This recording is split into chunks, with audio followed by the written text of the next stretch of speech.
Hey, Islam family, peace and love.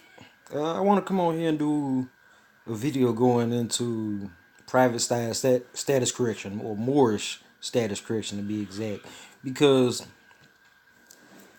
people, I think, confuse what I mean when I'm talking about status correction. So I just want to be very, very clear. So, I get a lot of views and messages and things of that sort, emails and all of that, more so about debt discharge than any other process. And I want everyone to be totally clear that that is just a small part of Moorish status correction on the private side, because it's public side too. And there's stuff going on both sides. But so when I say status correction, I'm speaking specifically about Moors proclaiming their nationality and going through the proper process to get your nationality, citizenship, finance, commerce, all of this intact together. The commerce side of it is only one portion of it. It does help, to get that full faith and credit, and it is definitely needed, for trying to do things on the private side, especially when it comes to discharging debt. So there are a few lawful premises that I guess I gotta put forth first before people will really get exactly what it is I'm talking about, just to be totally, totally clear. So, I put together an outline, on the right side of this board to really go over some history so people understand what and why I'm saying Moors can discharge. This applies specifically to Moorish Americans or Moorish people in general over here on this landmass. This is not necessarily pertain to Europeans. Some of the stuff happened in history that dealt with Europeans and our interchange, but this is specifically for us. So it's not that I'm trying to exclude anyone in particular, but I want people to understand, especially my people, to understand that proclaiming your nationality as a Moor is the remedy. That is the way. And from there, we get the basis to all these other remedies. So it's the first thing, not the last thing that we need to do. So if you're trying to be a secure party creditor, jump into commerce, discharge, do these things and that, but you haven't proclaimed your nationality, you really, you're jumping the gun. And there are a lot of Moors, even Moors that teach discharge, that don't necessarily understand this premise and where I'm coming from. And I'm not gonna call anybody out on it, but I've had somebody recently that I figured knew this ask me, and I had already been planning on doing this video anyway, so I had to go ahead and put together this kind of outline, and this will try and bring it all the way from the inception, or right before the inception of the United States, until current times, what's going on now, the politics behind discharge and why we are able to discharge. So, first, 1777 through 79, Morocco recognized the United States. This was the time between the signing and the ratification of the Treaty of Peace and Friendship between the U.S. and Morocco, because it was written and signed by the Sultan actually in Morocco, in the Kingdom of Morocco, and it was brought over here to the Empire to be ratified to the U.S. Government, and it's ratified along with the Constitution. Um, Anybody that's familiar with the Constitution, all contracts or engagements before the ratification of the Constitution became the law of the land. So not only the previous documents to the Constitution, like the Magna Carta, but also the Treaty of Peace and Friendship as well, was ratified along with the Constitution, making this Constitution part of the law of the land, which is why even till this day the Treaty of Peace and Friendship has never been not only violated but it's still standing, and it's the longest standing treaty pretty much on the planet right now. Now, according to a lot of old Moorish history, tall tales, things of that sort, and then also some government documents. Um, from that, we know that there was also $1 million loan. It was a gold loan from Morocco to the United States, and Morocco was on the gold standard, most likely gold coins. So,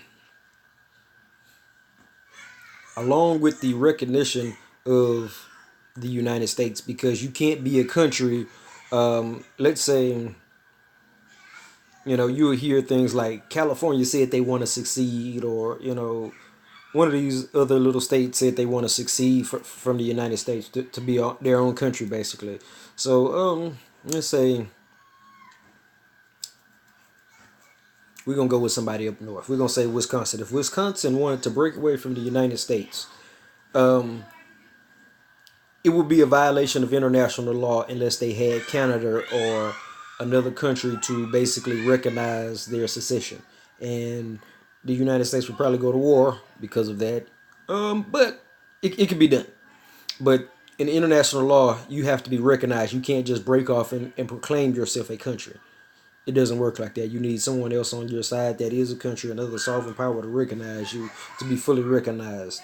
And this is just international law all over the planet. So Morocco was the first country to recognize the United States, and it's because at the time there was a war going on, as we know, the continuation of Crusades, 1492, Moors kicked out of Spain, and were basically fighting it out between the European countries, the Northern African country versus the European countries, France, England, blah blah blah, and with the Moors being against England, France, and Spain, and a lot of these other countries, Portugal, when the Europeans that were of the 13 colonies basically said, we want to break off from England, we ain't fooling with them no more.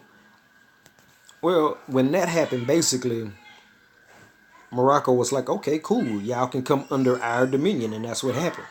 And it's recognized. Which brings us down to 1789 on here. George Washington, in a letter to the Sultan of Morocco, it was basically, he was apologizing for being behind on the payments. And that's referring to this loan we're speaking of. So, if anybody doubts the loan, go look up this 1789 letter from George Washington to the Sultan of Morocco.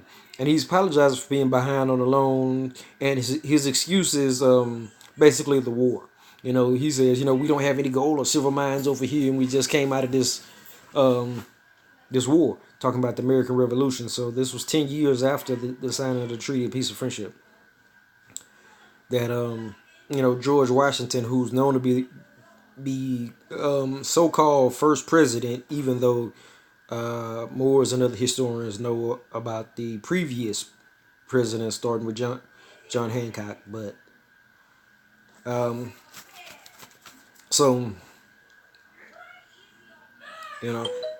at this time in with this status, basically the Europeans were starting to fall out of power and going into bankruptcy then, and they actually, you could technically say that they were a bankrupt entity from the beginning. But let's jump down, and I did it kind of out of order unintentionally. But 1868, you can see right here, like midway bottom.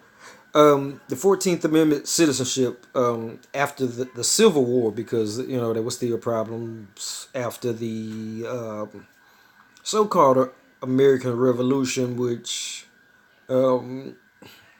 ended roughly, you know, right before, George Washington's letter to the Sultan of Morocco. But, you know, in between that time and the time of the Civil War, the 13 colonies basically continued colonizing on up to through the Civil War, which they were fighting with the so-called Native American Indians, which were us fighting us and kicking us off of our land out here.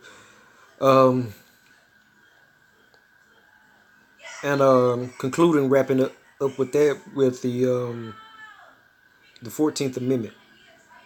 When they basically they forced at gunpoint, the southern states that it supposedly succeeded, or at least 10 of them, I want to say. And there's congressional records talking about this, state records in certain states. I have the one on Georgia. If you follow my Instagram, I put it up in the last week or so. But they're basically saying that the 14th and the 15th Amendment were not properly ratified. The 14th Amendment being the amendment that supposedly made the Negro a citizen, because it extended United States citizenship to anyone born and naturalized within the United States, even though the United States is only the 10 by 10 square landmass that they call Washington, D.C., and basically any other federal buildings owned by that, so federal courthouses and a few other things. But the actual, what we would call estates would be non-federal land. So, technically none of us are ever United States citizens, but, through basically an administrative switch of status is what they do with our people. They get us to contract and sign and speak, and through action bring ourselves into their jurisdictions. And they did this for a while and got it to be a perpetual thing through the parents and birth certificates. This brings me down in history, but back up. Oh, excuse me. No, no, it brings me down. 1911 through 1912, Morocco, and this is the kingdom we're talking about, not the empire. Uh, they failed to the French and the Spanish. If you look it up, online, Wikipedia, and places like that, they'll say it went under the French protectorate and Spanish as well. Around these times, it was 1911 was the very beginning of it. I mean, you could technically say it continued until 1914, the initial occupation, but they didn't come from under the French and the Spanish until 1956. So basically, the Kingdom of Morocco, uh, the jurisdictional kingdom, the Sultan, and people of the kingdom's nationality were under the French.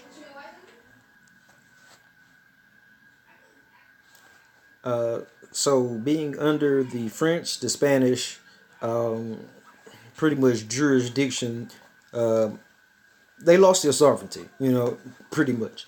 But that was also the rise of Ali, our prophet, Noble Drew Ali, over here in the Americas. See, around this same time, um, he was basically going through his chambers, the processes, and coming into the fold of being the prophet and starting, or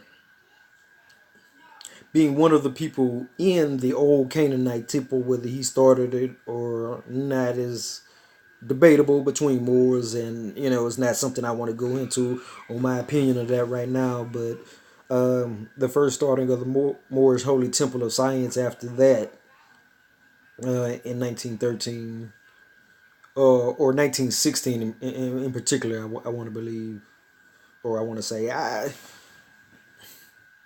it's all little technical stuff. I don't want y'all more to tap me up behind this, because y'all know I know what I'm talking about. But it was the rise of our prophet, Noble Drew Ali, And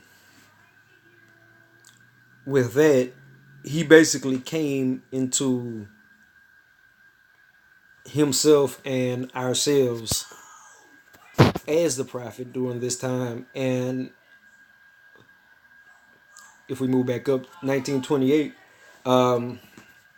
at the Pan American Conference, which is one of the international conferences that predates the UN, the United Nations conferences, Noble Drew Ali, according to Moorish history, basically proved the Moorish nationality and the land claim to the Americas as being for the Moors. So this at that time would have essentially made him, you could say, the Emperor, the Sultan of America. So around the same time that the Kingdom of Morocco lost its power and sovereignty, was going through that transition, we were actually going through the rise of it over here in the Americas. And, with this international conference, it pretty much wrapped it up and concluded and solidified the Moorish Americans over here, our nationality, our status, the land claim, basically, this being the land of Moors over here.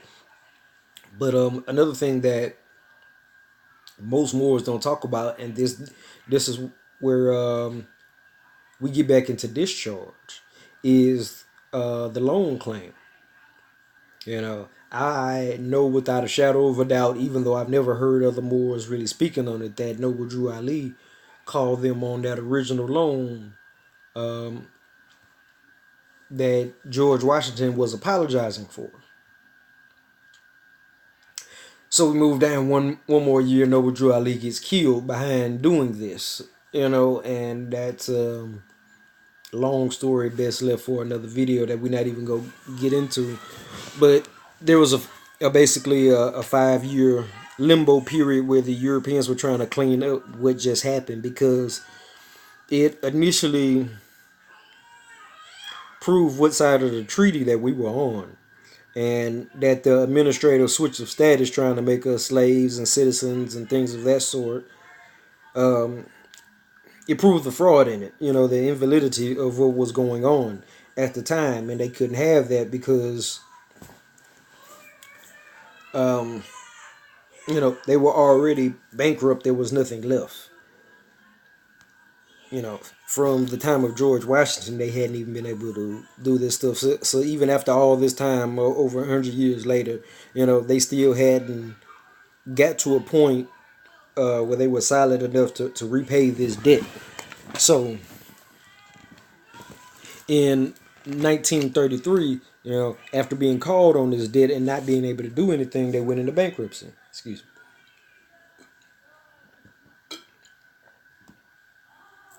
I drink tea. Now,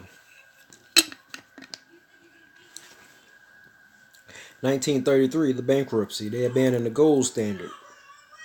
The reason they abandoned the gold standard is because the original loan was made to them in gold. So they just said, you know what, that's totally, drop it. After this 5-year limbo period, that was their conclusion. There's no way we'll be able to get up to the amount of gold, that is needed. There was no way they could pay back the loan. Bankruptcy, they had liquidated pretty much all the assets that they had that they could, and it was to the point where they had to do something new. So they abandoned the gold standard, and they basically bonded the people. They pledged that the U.S. pledged the people as collateral for the debt. The work, the energy, the sweat of the people. And this is when a new fiat system was established that we are currently under. This is also the time where the birth certificate was standardized and, really pushed real hard, into circulation, to get our parents to perpetually put us under contract, pretty much, pledging to be U.S. citizens to be the collateral for the debt. Now, Another statement I've never heard any other Moors say, or pretty much anyone say. You when they put into legislation that a United States citizen can't question the debt, that is because if you had to question the debt, you would have the first question would be, who is it owed to? Well, in my first point of this is that their debt is owed to Morocco. So a U.S. citizen can't question the debt to the Moors. Treaty of Peace and Friendship, the first foundational document, came with the loan. And now, do y'all see what's going on? Oh, I also put up this public and private law, these different terms of law, or different branches of law, so people understand what's going on. Also, and I can relate it to pretty much everything that I've just been speaking on, because everything breaks down to public and private law. So, we know that the treaty, the Constitution, and all of these things were public. But they do administrative law through the birth certificate to get us under a contract, which then brings us under private law, and that's how you're able to be a U.S. citizen, because um it's private, you know. So just like with all of the other money being owned by the Federal Reserve, well, the Federal Reserve is not a part of the government. It's a private company that basically contracts with the government. So they're jumping back and forth and creating entities to be able to operate on both sides and keep us in the United States corporation, which is a private company. So technically, a U.S. citizen is a private entity, So when they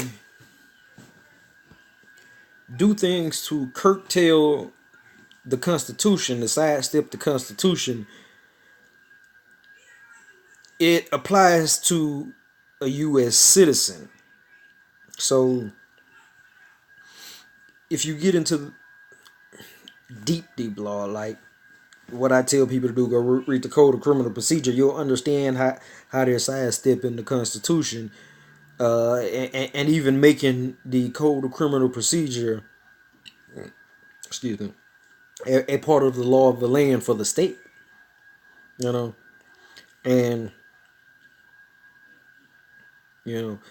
the only way to remedy this is by doing your public and private status correction. The private, if you're trying to discharge and things of that, it is more important. Doing the public side is not as important if you're not trying to operate publicly. If you're trying to be one of these people who has a allodial land and drops off the map and never comes into the city and things of that sort, have your own stuff privately going. But if you're actually living, within their jurisdictions, not let's say not owning land, traveling commercially, or I'm not gonna say traveling commercially, because you can travel privately through commercial districts, which is what's going on, and this is also the reason that whenever you're stopped, you're assumed to be operating commerce, because travel and commerce go hand in hand, which is public, and which is why if you don't identify yourself and say that you're private, they violate you pretty much, because you're assumed to be operating in the public, and if you haven't put any things on the record to prove it and all this and that, they're going to give you troubles and issues with that. That's the reason the sovereign citizens have issues, because they're not properly identifying. Which is why we have our Moorish nationality card that is actually meant to be an interface between the public and the private, and which is why it's up to national and international standards. Now, let's get back into discharging the debt and private instrument process. The thing is, you have to start off, from the beginning and understand where they started off. So, with all this history behind us, knowing what happened, whether or not, we are necessarily a U.S. citizen.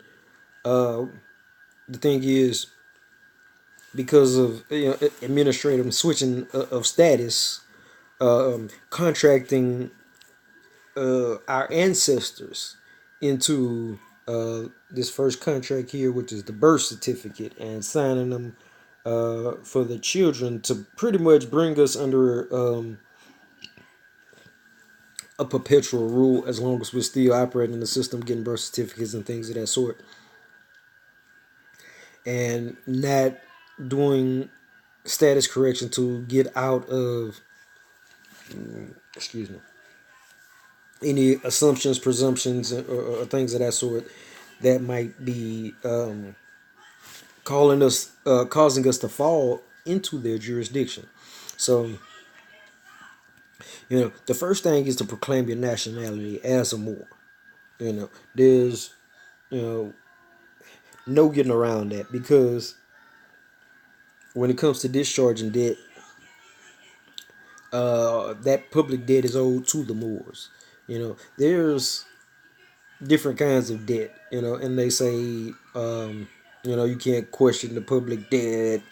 The debt is all such and such $1 trillion. That debt that they're saying is in the trillions, that's not the debt that's owed to China, to Russia, and all these other. That's a foreign debt. That's a whole other fund. This fund that they call the public debt is what's owed to the Moors that we're not using because our estates are abandoned. So the funds are just being recycled. It's pretty much what's happening to funds that people are not discharging. They're just reusing our estates over and over. And I can prove all of this in law, particularly in the paperwork and as part of our counter deed. Um, which actually brings me down to what we have to do after proclaiming our nationality. It's authenticating the certificate of live birth and doing your counter deed. Now, anybody that hasn't seen my videos on authentication of birth certificate, you definitely want to go back. I have one that's about maybe 10 minutes and another one that's about 30 minutes. So part two, where I really go down and go into the intricacies of authentication of the birth certificate and what it means. But I'll give a real short explanation here. Basically, the reason we authenticate the birth certificate is not that it makes it authentic document, but since it is this first document, that brings us basically into an improper status from birth, whether we want to claim that it's valid or not. it, you know if you don't rebut it, it pretty much stands as truth. So this is why we do the counter deed. But the authentication in particular, if you look on the front certificate of a federal authenticated document, it has on there Rule 44 of Federal Procedure. Now, this rule of Federal Procedure basically says that any document that is authenticated at that level is equivalent or at par with the original document for evidence purposes. So what we're saying is not that it makes it an original copy, but for evidence purposes, if we needed to use that document as evidence of, let's say, fraud or this or that, we would need an authenticated copy to use as evidence. Now, what we do is we attach a counter deed to it. The counter deed, the definition of a counter deed is a document under private seal or before public notary that destroys, invalidates, or alters a public document, which the public document will be the certificate of live birth, the birth certificate that we get authenticated, have the best copy for evidence purposes that now we're trying to alter, destroy, or shit, what did I say? I can't even remember. Y'all know what I'm talking about. Go back and listen to it. You can go back and check it, Black's Law Dictionary, online, the second edition, it gives you that the definition I just rattled off the top of my head and then forgot. It happens. But um, the counter deed, now this document is what we use to make our claims to all this history and evidence over here to the right, to be able to basically have the claims to our nationality, as rebutting from the birth certificate being wrong, our nationality, claiming our states, our bonds, expatriation, so saying that we're not a citizen, things of that sort. But also, I did forget this. When you authenticate the birth certificate, particularly, everyone says that there is a bond behind the birth certificate, but most people can't prove it. Don't know what type of bond, particularly, it is. We have all of this in our counter deed. You know exactly what it is. I can tell you off the top of my head that it's a 0% certificate of indebtedness, and that once it reaches maturity, it basically at 18, once you reach maturity, that bond stays in that account and it rolls over every day until it's claimed. So if you're not putting in a claim, it's sitting up there basically in an escrow in their trustee account, and they're using it as part of the private debt that they say, or the public debt, excuse me, that they say can't be questioned. So, they may use that and reallocate the funds elsewhere because it's just sitting there, with nothing to do. And, people know how to look it up through the Social Security and things of that sort to actually find out, who's using these bonds and documents and things of that sort. But what's more important is that since we know, that this bond is attached to it, when you do authentication, another thing that it does is gives you financial full faith and credit, which there is a couple definitions of full faith and credit. There's the constitutional definition of full faith and credit that says basically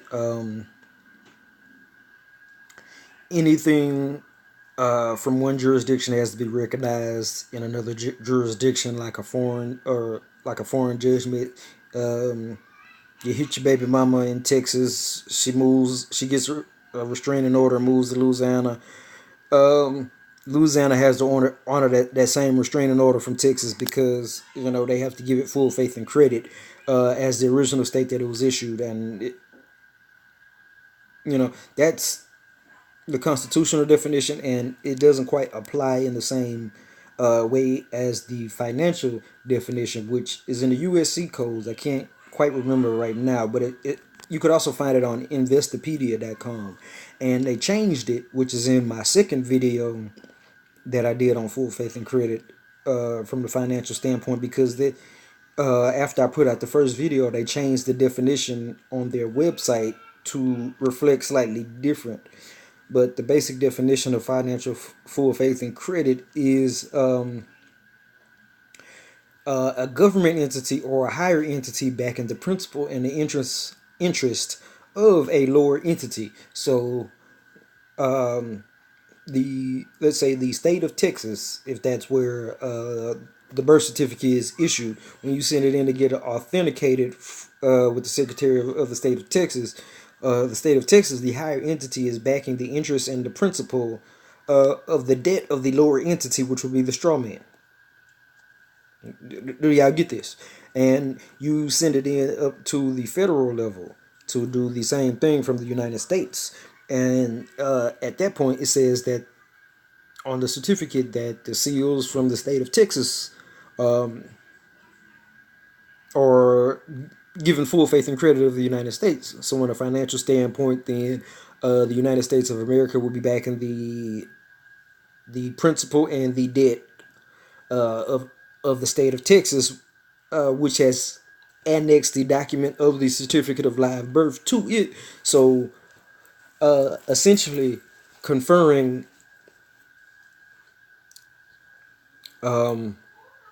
this full faith and credit to both of the documents through the annexation of it, or through the combining of these documents. And you can look up annexation in Black's Law Dictionary, 4th edition. I've put it up recently on my Instagram, and you can go check on there.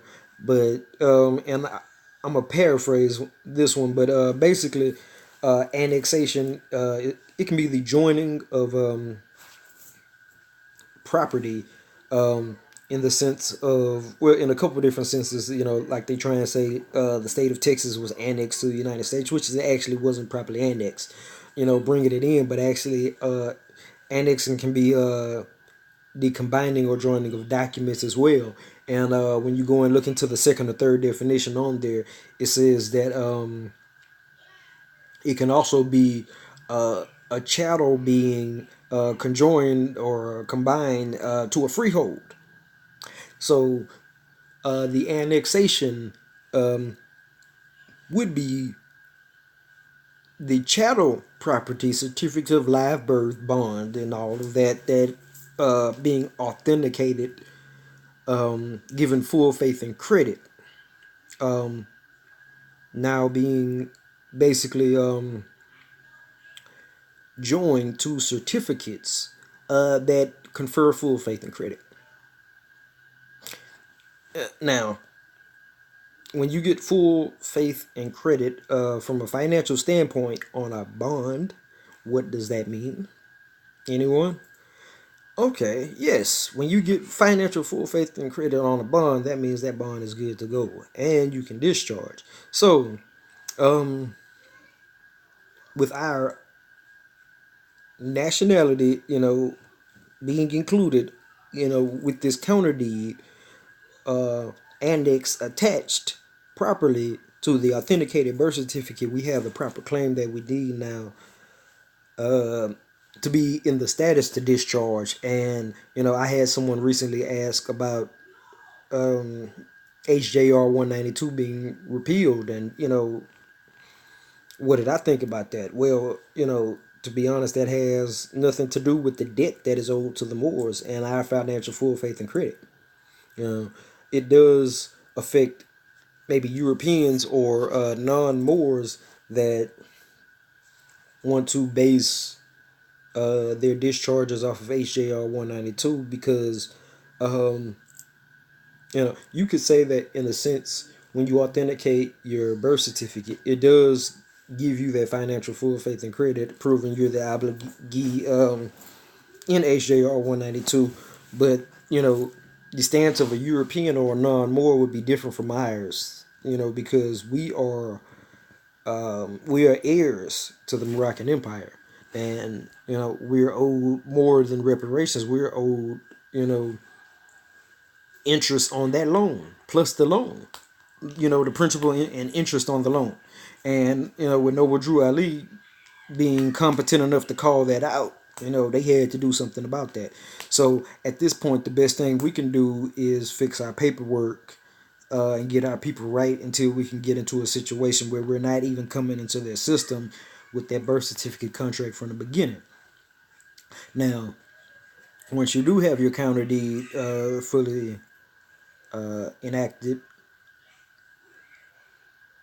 you have to send it off to the Secretary of State, which is something I talk about in one of my other videos. I don't say exactly what it is I'm sending, but I say you need to contract with the Secretary of Treasury. I think I just said Secretary of State is Secretary of Treasury. Now, contract law, it falls under private law, so this is where we're going. Property law. Look like I put profit law, but property law. You can say chattel property. That's private. Status law. This is all private. So everything I've been talking about is private law and private status correction. So we're getting a contract using our certificate. Excuse me, our counter deed to our certificate of live birth as the contract to the Secretary of Treasury, which is someone operating in the public, but he's able to operate in the private as well. And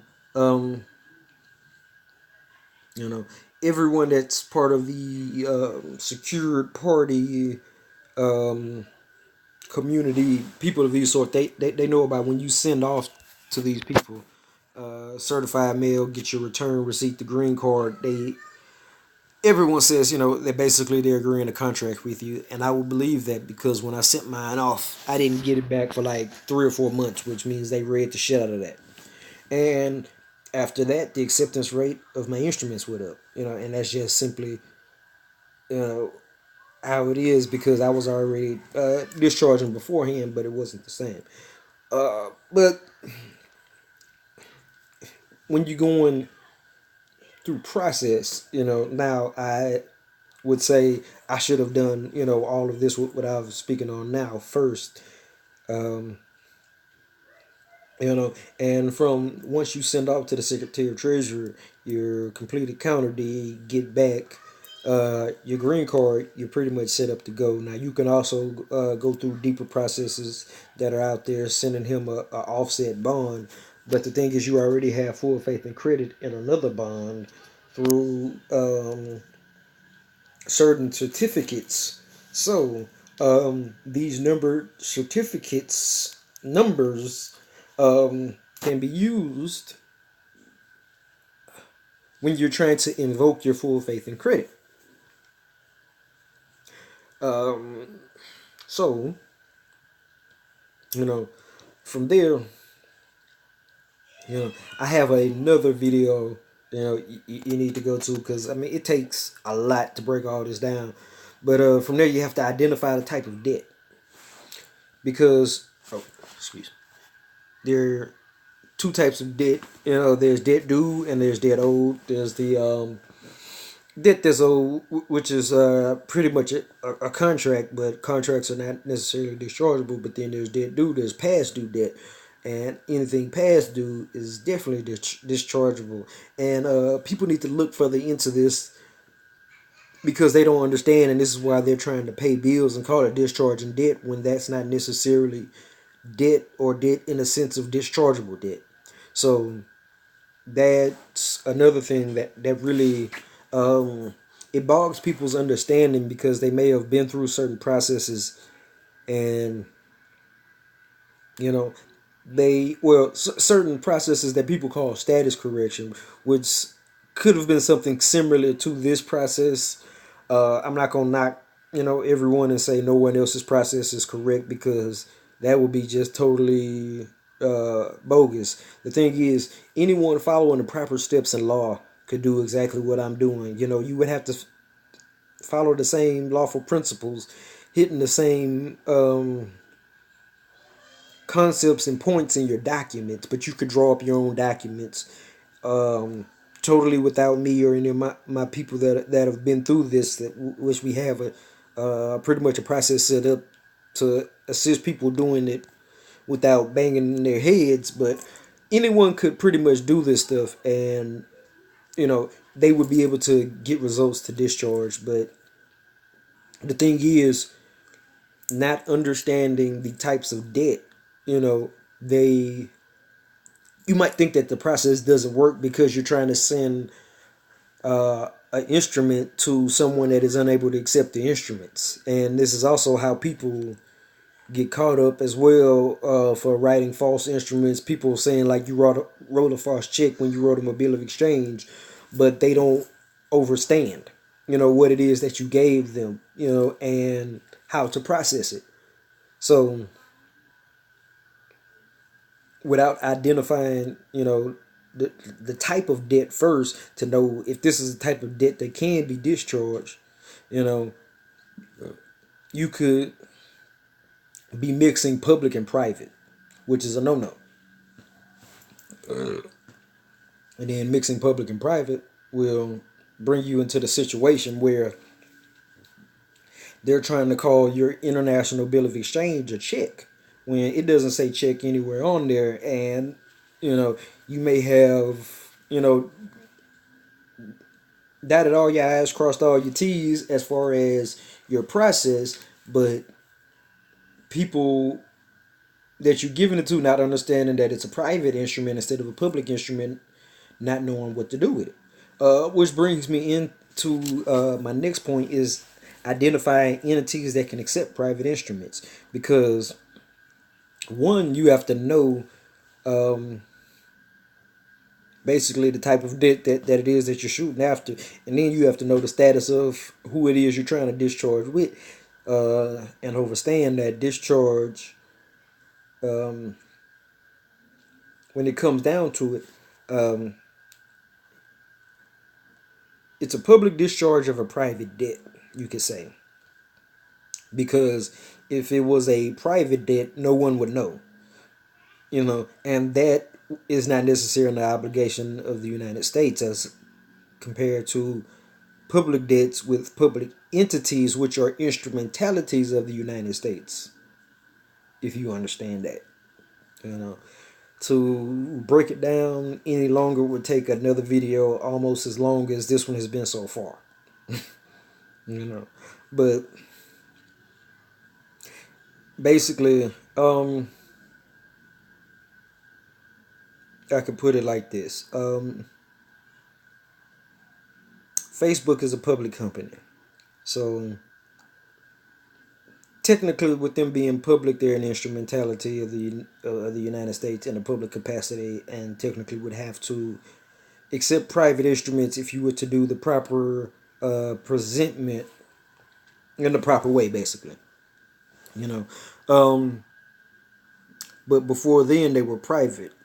So you could think of it like, you know, mom and pop store, corner store, gas station, or something. You know, though they may be registered with the state, they may have not done an IPO or initial public offering where they're public in that domain, um, which is separate from private. And it is a public law 73-10 that codified HJR 192. Basically, you're saying that it's against public policy to basically require a particular form of payment.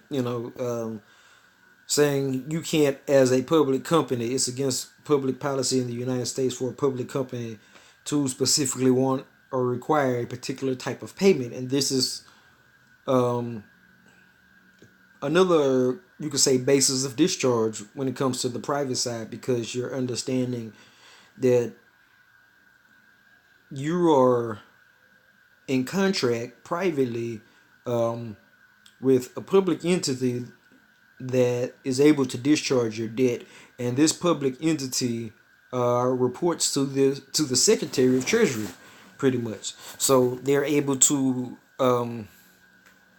negotiate the instrument, um, which I didn't even bring that up in this. I didn't write that down. But my last point was just make presentment. The different types. Your bond, your notes, your bill of exchange. Closed checking accounts methods. All of those work once you really get into your proper status, and the right type of debt and who you're sending it to. It becomes way less of an issue. Um, but what I was saying, what was I saying? This is the last thing before I wrap it up. But when it comes to your presentments themselves, um, that's actually a little private. I'm gonna be making a part 2 to this video on Patreon, where I go over what the presentments is, and how to use your certain types of presentments, your bonds, your notes, bill of exchange, promissory notes, because um, oh yeah, basically, you know, you're using all this private law um, through a contract, and the agreement you have is with the Secretary of Treasury, with the counter deed, in your contract with him. He basically is agreeing and allowing you to discharge based on your status of being able to discharge, and you proving everything that can be proven in law, pretty much, which is a maxim. Anything that can be proven must be proven. That's what our counter deed is doing. We're proving everything that can be proven, saying that we're able to do these types of discharge, and so when we make our presentment to the proper public entities, it's not really an issue, in in the same way that it would be if you presented it to a private business that is unable to process instruments, and you know it has a debt that's not even on the record, that's just a contract, that's not the proper type of debt. Like I say, go back and check out my other video, where I go down and really break that down. But that, you know is the basics of, pretty much what can be said in public about, the process of discharging, your instruments, using instruments, and being able to use the instruments, and why, which is one of the biggest things. And like I said, it's gonna have to be a part two to this video, where I go in deeper, where I show instruments and things of that sort. But that's gonna have to be on a private platform, because like with my video on authentication of the birth certificate, where I use Investopedia's website. Excuse me, y'all. Where I use Investopedia's website to show the definition of financial full faith and credit, and they went and changed the definition on their website after, which I showed in my second part video going into authentication, financial full faith and credit. Go back, go check that out if you haven't, so you'll understand exactly what I mean when I say it's certain stuff that we just have to keep private, because giving that too much game publicly, they will change up, switch the remedy, do all kind of stuff, and we have to stay up on that. We can't be complacent when it comes to our remedy as Moors. That's one of the things that is my biggest complaint about the temple and different other organizations, as a whole, not every one of them individually, but just that you bump into a lot of people that are complacent with old remedies that pretty much, you know they I won't say they totally won't work anymore, but there's been a change of paradigm since some of these original things. Um, and I don't want to get too deep into it, but give a few examples and then I'm gonna sign off. But basically, like with the nationality card that comes from the temple, most temples have a paper nationality card, which, not to say that a paper nationality card with your name handwritten and things of that sort can't be used lawfully as a nationality card, but what I would say is it's outdated technology. It's like using a straw gun in a cannon fight, So, there's just a point where your remedy needs to be updated, to be at a higher standard, and that's part of the law that governs colonization, believe it or not. And it doesn't necessarily make it right, but basically, in civilizations, when the older ones get absorbed into the newer ones, there's very little you can do about it on any level, trying to get remedy until you get yourself up to par with the colonizer, just to be totally honest, and not saying that you have to do things that they do as though they do. What I mean is, America is one of the most technically, or the United States of America is one of the most technologically advanced nations, probably behind or equal with China and a few other ones right now. Kind of hard to say, but the thing is, with us Moors, our remedy is not to go to old methods of crossbows and stick cuts, or going to the past, but our remedy is to erect Wakanda, and trump what they're doing, with noble and honorable Moorish stuff that basically sits them down. You know, and I know y'all probably like, how the hell, what the hell they got to do with discharge? Proclaim your nationality. That's what it got to do with it. Peace and love.